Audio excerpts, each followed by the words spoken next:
નવસારી જિલ્લાના સિસોદરા વિસ્તારમાંથી પસાર થતા કનાઈ ખાડી પર તોળાઈ રહેલા પ્રદૂષણ સંકટને લઈને આજે વિસ્તારમાં વાત કરીએ. આ કનાઈ ખાડી કે જ્યાં એક સમય હતો કે ત્યારે ખાડીમાંથી વરસાદી પાણી વહેતું હતું, પરંતુ હવે તેમાંથી ગંદુ દૂષિત દુર્ગંધ મારતું પાણી વહે છે. આ કનાઈ ખાડી હવે પ્રદૂષિત થઈ ગઈ છે.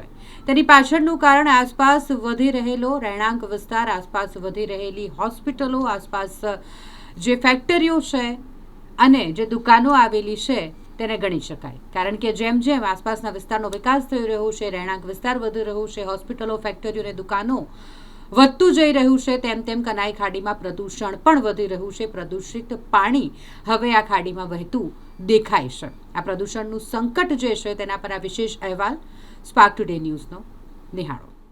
35-36 વર્ષ થઈ ગયા ખેતી કરીએ ને. સમસ્યામાં બીજું કોઈ નથી. પહેલાં પાણી પીતા હતા અમે, પહેલાં અહીંયાથી આ નદીમાંથી જ પાણી પીતા હતા, કેમ કે આ બોર કે એવું કંઈ હતું નહીં.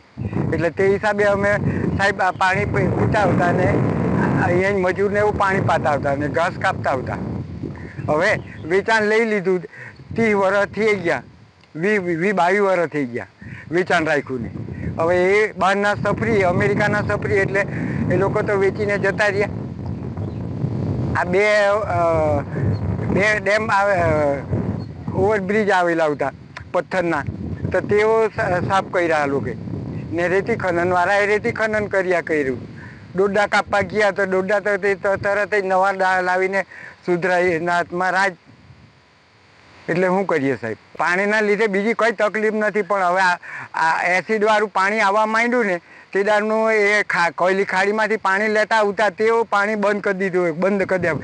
કેમ કે બાજુવાળાએ, સુરતવાળાએ એપ્લિકેશન કર્યું કે ભાઈ આ પાણી એમ કે રિફાઇનમાં મોકલ્યું, તો એમ કે એસિડવાળું પાણી છે, એટલે તે પાણી બંધ કરવા પડ્યું અમારે. તો આ પાકમાં તો આ હેડીનું જે 4 ટોલી હેડી નથી થઈ 12 વીઘામાં.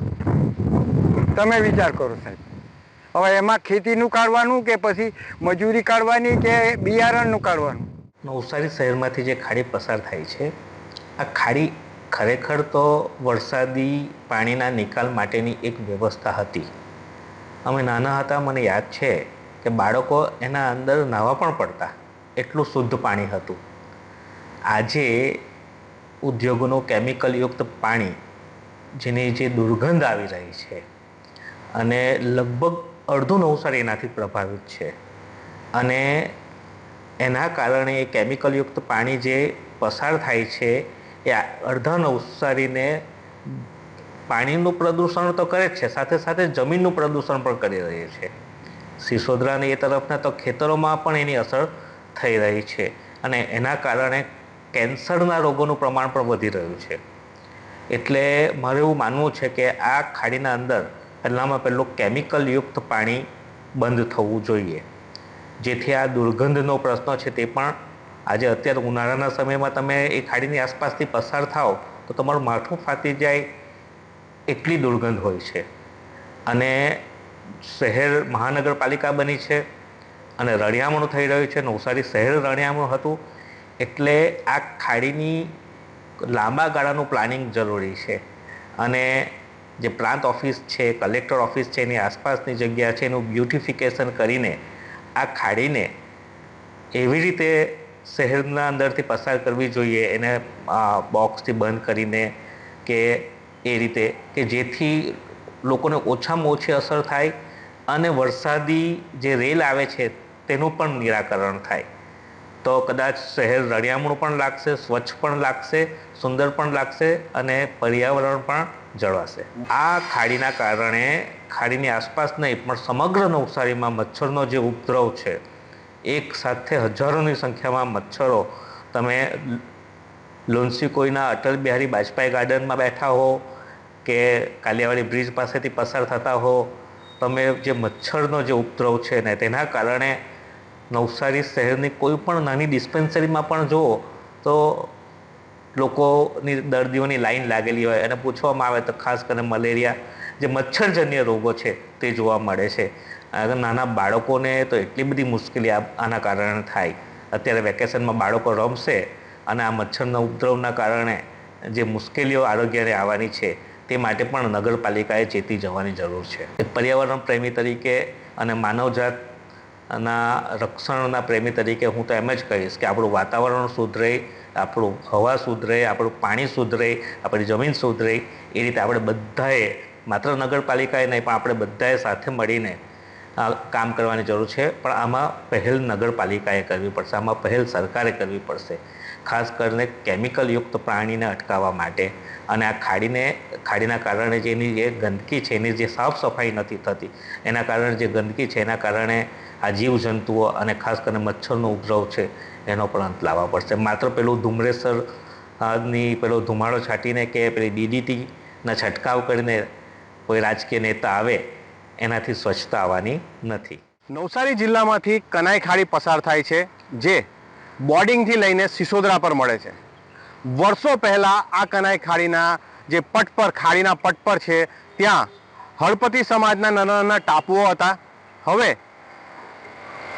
ફેક્ટરીઓ, હોસ્પિટલો, દુકાનો તેમજ જે કહેવાય ને કે રહેવાસી લોકોનો વ્યાપ વધ્યો છે, ત્યારે સીધા જ તમે દ્રશ્યો જોઈ શકો છો. જે આપણે હાલ જે ઊભા છે કાલિયાવાડી ખાડી પાસે ઊભા છે, કાળું દાટ પાણી જોવા મળે છે. અગાડી આપણે મીંદોળા નદીના જે દ્રશ્યો બતાવ્યા હતા એના જેવા જ દ્રશ્યો આજે નવસારી શહેરની અંદર કનાઈ ખાડી જે પસાર થાય છે, સિસોદરાથી લઈને આપણે જોઈએ આદર્શનગરથી ઘણી એવી સોસાયટીઓ છે ત્યાંથી પસાર થાય છે. ફેક્ટરીઓ આવી છે, ફેક્ટરીઓમાંથી જે પાણી ઠલવાતું હોય છે તે પણ આપણા કેમેરામાં કેદ થયું છે. હવે હું તમને બતાવવા જઈ રહ્યો છું, જે દ્રશ્યો હું તમને બતાવવા જઈ રહ્યો છું, જે દરિયાની અંદર જે બે પાણી મિક્સ થાય છે ને તેવા દ્રશ્યો આપણે આ ખાડીમાં જોઈશું. ત્યારે સીધા જ હું તમને દ્રશ્યો બતાવું છું. જે કનાઈ ખાડી છે તેની અંદર ડ્રેનેજનું અને કેમિકલ યુક્ત પાણીના સીધા જ તમે દ્રશ્યો જોઈ શકો છો. કલર તમે જોઈ શકો છો, કાળો દાટ કલર છે.